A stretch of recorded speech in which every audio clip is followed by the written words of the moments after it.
오늘은 마태복음 17장 1절에서 13절을 보겠습니다. 변화산 사건. 예수님은 베드로에게 주라 시인하게 하는 깨달음을 주시고 교회를 세워 천국 열쇠를 주시는 것처럼 복음을 깨닫게 하여 구약 교회가 가지고 있던 천국 열쇠를 신약 교회에게 주셔서 아브라함에게 약속하신 대로 천하 만민을 구원하신다는 것입니다. 그런데 천국 열쇠를 신약 교회에게 주실 수 있는 것은 예수님이 죽으시고 부활하셔야 가능한 것으로 이 일을 이루시기 위하여 예수님이 죽으시고 3일 만에 부활하신다고 말하자 베드로가 이 뜻을 모르고 예수님이 죽으시면 안 된다고 말하는 것으로 예수님이 죽으시면 베드로의 마음속에 품은 뜻을 이루지 못하기 때문입니다. 이 말을 들은 예수님은 자기를 부인하고 자기 십자가를 지고 예수님을 따르라는 것으로 자신의 뜻을 이루기 위하여 예수님을 따르지 말고 오직 하나님의 뜻에 동참하려는 마음으로 예수님을 따르라는 것이며 이때에 따라오는 고난이 자기 십자가라는 것으로 자기를 부인하고 자기 십자가를 지고 따르라 말씀하셨습니다.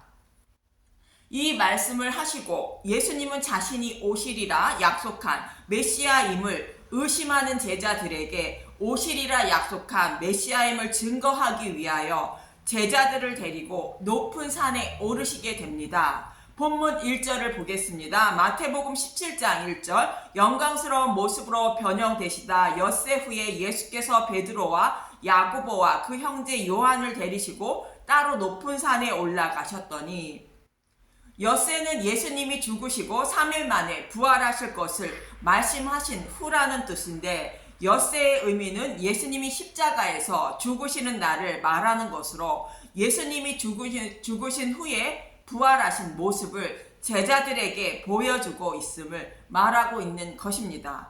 예수님이 죽으시는 후에 부활하신 모습을 2절에 이렇게 말하고 있습니다. 마태복음 17장 2절. 그들 앞에서 변형되사 그 얼굴이 해같이 빛나며 옷이 빛과 같이 휘었더라.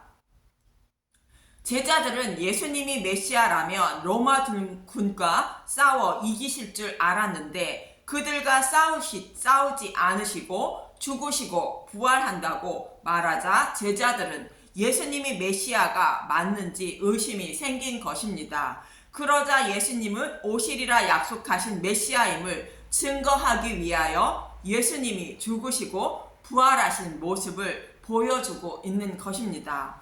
그리고 부활하신 모습만으로 부족하므로 본문 3절에 모세와 엘리야도 등장시키는 것입니다. 마태복음 17장 3절. 그때 모세와 엘리야가 예수와 더불어 말하는 것이 그들에게 보이거늘. 그럼 왜 모세와 엘리야가 예수님과 말을 한다고 하며 이들을 등장시키는 것일까? 모세는 율법의 대표이며 엘리야는 선지자의 대표로 모세 오경과 선지서가 예수님에 대하여 말하고 있다는 것으로 구약 성경 전체가 예수님에 대하여 말씀하고 있다는 뜻입니다. 요한복음 5장 39절과 누가복음 24장 44절에도 예수님은 이렇게 말씀하십니다. 요한복음 5장 39절. 너희가 성경에서 영생을 얻은 줄 생각하고 성경을 연구하거니와 이 성경이 곧 내게 대하여 증언하는 것이니라. 누가복음 24장 44절. 또 이르시되 내가 너희와 함께 있을 때에 너희에게 말한 바 곧 모세의 율법과 선지자의 글과 시편에 나를 가리켜 기록된 모든 것이 이루어져야 하리라 한 말이 이것이니라 하시고, 구약 성경 전체가 예수님에 대하여 말씀하고 있고 성경이 말씀하신 대로 죽으시고 부활하신 모습이 바로 이 모습이라고 엠마오로 가는 제자들에게 말씀하신 것입니다. 이처럼 예수님은 성경에서 오시리라 약속한 메시아는 대속 제물로 죽으시고 3일 만에 부활하신다고 말씀하고 있다는 것으로 예수님이 죽으시고 3일 만에 부활하실 것을 가르쳐 주고 있는 것입니다. 제자들은 예수님이 부활하신 후에도 성경에 기록된 말씀대로 예수님이 죽으시고 부활하셨다는 것을 알지 못했다는 것을 알 수 있는데, 누가복음 24장 25절에서 27절을 보면 누가복음 24장 25절 이르시되 미련하고 선지자들이 말한 모든 것을 마음에 더디 믿는 자들이여. 누가복음 24장 26절 그리스도가 이런 고난을 받고 자기의 영광에 들어가야 할 것이 아니냐 하시고, 누가복음 24장 27절 이에 모세와 모든 선지자의 글로 시작하여 모든 성경에 쓴 바 자기에 관한 것을 자세히 설명하시니라. 이러한 제자들에게 예수님이 죽으시고 부활하실 것을 자세히 알려주시기 위하여 변화산에 오르셔서 제자들에게 부활하신 예수님의 모습을 보여주신 것입니다. 저와 여러분도 성경에 기록된 말씀을 더디 믿는 자들로 예수님의 죽으심과 부활 그리고 천국과 지옥이 있음을 알지만 늘 망각하고 살아간다는 것입니다. 그렇지만 예수님이 제자들에게 자세히 설명해 주신 것처럼 성령님이 저와 여러분 마음속에 찾아오셔서 자세히 설명해 주심으로 천국을 소망하며 살아가는 자가 된다는 것입니다. 모세와 엘리야가 예수님과 말하는 것을 보고 본문 4절에 베드로처럼 이런 마음이 들게 된다는 것입니다. 마태복음 17장 4절 베드로가 예수께 여쭈어 이르되 주여 우리가 여기 있는 것이 좋사오니 만일 주께서 원하시면 내가 여기서 초막셋을 짓되 하나는 주님을 위하여 하나는 모세를 위하여 하나는 엘리야를 위하여 하리이다. 모세와 엘리야 그리고 죽으시고 부활하신 예수님의 모습을 보고 구원받은 백성은 예수님처럼 부활한다는 것을 알게 된 베드로는 이 모습을 보고 여기 있는 것이 좋다는 것입니다. 그래서 초막을 짓는다는 것으로 베드로는 천국을 소망하는 마음을 품게 되었다는 것입니다. 이때 하나님 아버지가 등장하시는데 베드로처럼 천국을 바라보고 소망하는 마음을 품으려는 그의 말을 들어야 한다는 것입니다. 마태복음 17장 5절 말할 때에 호련히 빛난 구름이 그들을 덮으며 구름 속에서 소리가 나서 이르시되 이는 내 사랑하는 아들이요 내 기뻐하는 자니 너희는 그의 말을 들으라 하시는지라. 예수님은 내 사랑하는 아들이요 기뻐하는 자니 그의 말을 들어야 한다고 하나님은 말씀하신 것입니다. 이 말씀은 모세를 통하여 말씀하신 신명기 18장 15절에서 18절의 말씀을 돌아보게 하시는 말씀입니다. 신명기 18장 15절 선지자를 일으키실 약속 내 하나님 여호와께서 너희 가운데 내 형제 중에서 너를 위하여 나와 같은 선지자 하나를 일으키시리니 너희는 그의 말을 들을지니라. 하나님은 모세와 같은 선지자를 저와 여러분을 구원하시기 위하여 세우신다는 것이며 저와 여러분은 그의 말을 들어야 한다는 것입니다. 이 약속의 말씀대로 모세와 같은 선지자인 예수님을 세웠다는 것으로 예수님의 말을 들어야 한다는 것입니다. 모세가 바로의 노예로 있는 이스라엘 백성을 출애굽시켜 가나안 땅까지 인도한 것처럼 예수님이 사탄의 노예로 살아가는 저와 여러분을 해방시켜 하나님 나라까지 인도하신다는 것이며 예수님의 인도함을 받는 인생살이 동안에 천국을 소망하며 살아가게 된다는 것입니다. 그래서 예수님의 말을 들어야 사탄의 노예에서 해방되어 하나님 나라를 기업으로 받을 수 있다는 것입니다.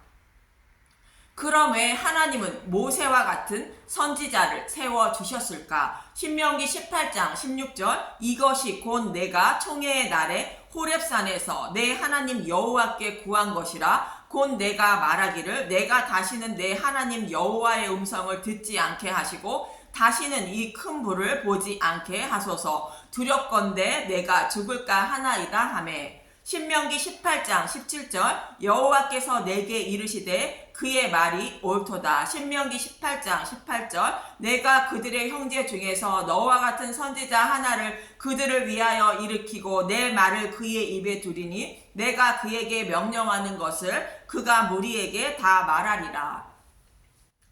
사람은 육신이 연약하여 율법을 온전히 지키지 못한다는 것으로 죄를 범하지 않을 수 없기 때문에 우리의 죄를 완전하게 해주시기 위하여 모세와 같이 중보자 역할을 담당하게 하기 위하여 예수님을 세워주셨다는 것입니다. 이스라엘 백성들이 시내산에서 십계명을 받을 때에 두려워 떨었다는 것은 율법을 온전히 지키지 못한다는 의미이며 백성들은 백성과 하나님 사이에 중보자로 모세가 나서주길 원했던 것입니다. 이 모습을 본 하나님은 그들의 말이 옳다는 것으로 하나님 백성과 하나님 사이에 중보자로 예수님을 세워주셨다는 것입니다. 그래서 하나님의 음성을 들을 때 두렵지만 심판을 받지 않는다는 것입니다. 오늘 본문 6절에도 시내산의 이스라엘 백성처럼 하나님의 음성을 들으니 제자들도 두려워했다는 것입니다. 마태복음 17장 6절 제자들이 듣고 엎드려 심히 두려워하니 예수님이 사랑하고 있던 제자들도 하나님의 음성을 들을 때에 두려워했던 것으로 시내산의 이스라엘 백성들과 동일하게 죄인들의 모습을 말씀하고 있는 것입니다. 마태복음 17장 7절 예수께서 나와 그들에게 손을 대시며 이르시되 일어나라 두려워하지 말라 하시니 마태복음 17장 8절 제자들이 눈을 들고 보매 오직 예수 외에는 아무도 보이지 아니하더라. 예수님이 나의 죄를 대신하여 심판을 받으시고 나를 중보해 주시기 때문에 곧 변호해 주시기 때문에 두려워하지 않아도 된다는 것입니다. 이 말을 듣고 눈을 들어 보니 오직 예수 외에는 아무도 보이지 않았다고 말합니다. 저와 여러분이 성경 말씀을 보고 들을 때에도 오직 우리의 중보자인 예수 외에는 아무것도 보이지 않아야 하는 것입니다.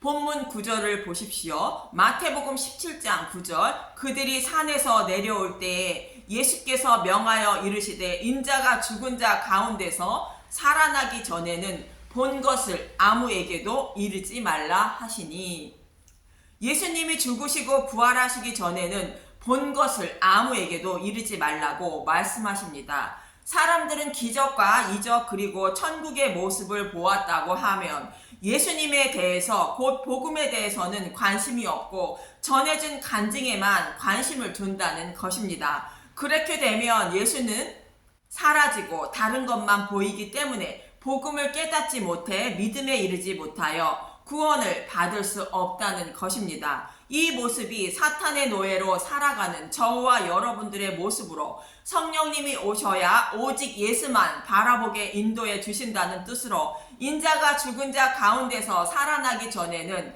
본 것을 아무에게도 이르지 말라 말씀하시는 것입니다. 그럼 이번에는 엘리야를 등장시킨 이유를 보도록 하겠습니다. 본문 10절에서 11절을 봅니다. 마태복음 17장 10절 제자들이 물어 이르되 그러면 어찌하여 서기관이 엘리야가 먼저 와야 하리라 하나이까. 마태복음 17장 11절 예수께서 대답하여 이르시되 엘리야가 과연 먼저 와서 모든 일을 회복하리라.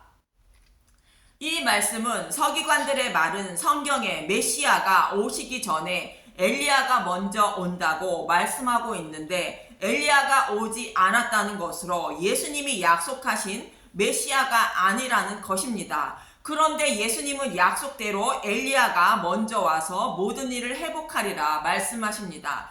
그럼 예수님보다 먼저 엘리야가 온다고 말씀하고 있는 말라기 4장 4절에서 6절을 먼저 봅니다. 말라기 4장 4절 너희는 내가 호렙에서 온 이스라엘을 위하여 내 종 모세에게 명령한 법 곧 율례와 법도를 기억하라. 시내산에서 십계명을 주신 것을 기억하라는 것으로 당시의 백성들은 하나님의 음성을 듣고 두려워하여 모세를 중보자로 세운 것처럼 모세와 같은 선지자를 보내신다고 약속하신 것을 기억하라는 것입니다. 말라기 4장 5절 보라 여호와의 크고 두려운 날이 이르기 전에 내가 선지자 엘리야를 너희에게 보내리니 심판의 날이 이르기 전에 모세와 같은 선지자를 보내는데 그 전에 선지자 엘리야를 먼저 보낸다는 것입니다. 그럼 엘리야가 와서 무슨 일을 하는가? 말라기 4장 6절 그가 아버지의 마음을 자녀에게로 돌이키게 하고 자녀들의 마음을 그들의 아버지에게로 돌이키게 하리라. 돌이키지 아니하면 두렵건대 내가 와서 저주로 그 땅을 칠까 하노라 하시니라.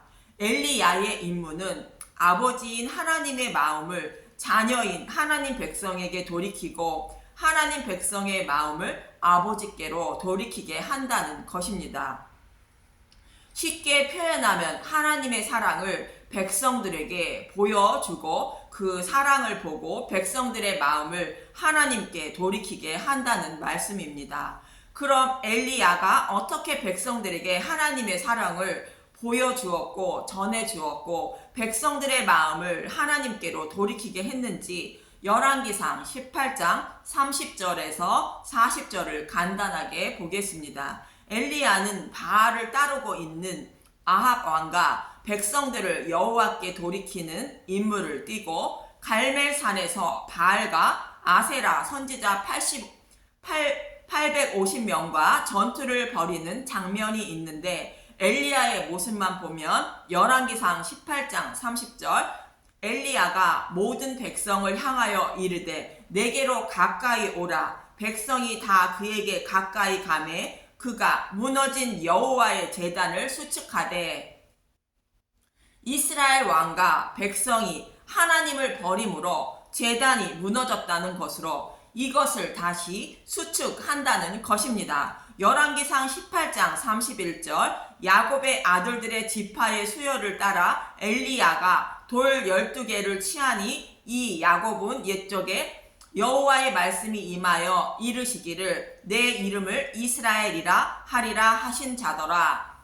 야곱의 12 아들 수에 따라 엘리야가 돌 12개를 취했다는 것은 구약 교회가 무너졌다는 것으로 무너진 교회를 다시 세운다는 뜻입니다. 그럼 무너진 교회를 어떻게 세운다는 것인가? 열왕기상 18장 32절 그가 여호와의 이름을 의지하여 그 돌로 제단을 쌓고 제단을 돌아가며 곡식 종자 두 세알을 둘만한 도랑을 만들고 열왕기상 18장 33절 또 나무를 버리고 송아지의 각을 떠서 나무 위에 놓고 이르되 통 넷에 물을 채워다가 번제물과 나무 위에 부으라 하고 엘리야는 제단을 쌓고 나무를 버리고 그 위에 송아지를 잡아 각을 떠서 놓았다는 것으로 번제를 드리는 모습인데 십자가를 모형하고 있는 것입니다. 이스라엘 백성들이 유월절 양의 죽음으로 출애굽한 것을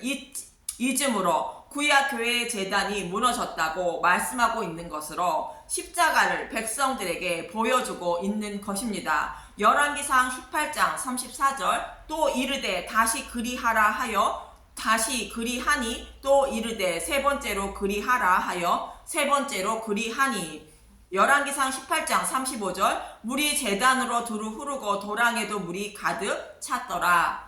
이 모습은 두 가지의 의미가 있는데 하나는 속임수가 아니라는 의미이고 또 하나는 하나님 보좌에서 생명수가 흘러나오는 모습을 모형하고 있는 것입니다. 열왕기상 18장 36절 저녁 소제로 드릴 때에 이르러 선지자 엘리야가 나아가서 말하되 아브라함과 이삭과 이스라엘의 하나님 여호와여 주께서 이스라엘 중에서 하나님이신 것과 내가 주의 종인 것과 내가 주의 말씀대로 이 모든 일을 행하는 것을 오늘 알게 하옵소서.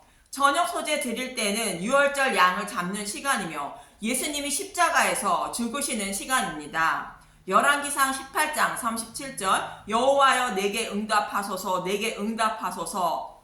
이 백성에게 주 여호와는 하나님이신 것과 주는 그들의 마음을 되돌이키심을 알게 하옵소서 하매 엘리야가 스스로 와서 이 일을 행하는 것이 아니라 하나님이 백성의 마음을 아버지께로 돌이키게 하기 위하여 이 일을 하고 있는 것을 불을 내려 알게 해달라는 것입니다. 백성들의 마음을 돌이키게 하는 것은 백성들이 회개하게 하기 위함을 말합니다. 열왕기상 18장 38절 이에 여호와의 불이 내려서 번제단의 불과 나무와 돌과 흙을 태우고 또 도랑의 물을 핥은지라. 이 모습은 엘리야의 말이 맞다는 뜻으로 하나님은 이 모습을 보고 백성들이 여호와께로 돌아오길 원하신다는 것입니다. 이 모습을 보고 있던 백성들의 모습은 이러했다고 말합니다. 열왕기상 18장 39절 모든 백성이 보고 엎드려 말하되 여호와 그는 하나님이시로다 여호와 그는 하나님이시로다 하니.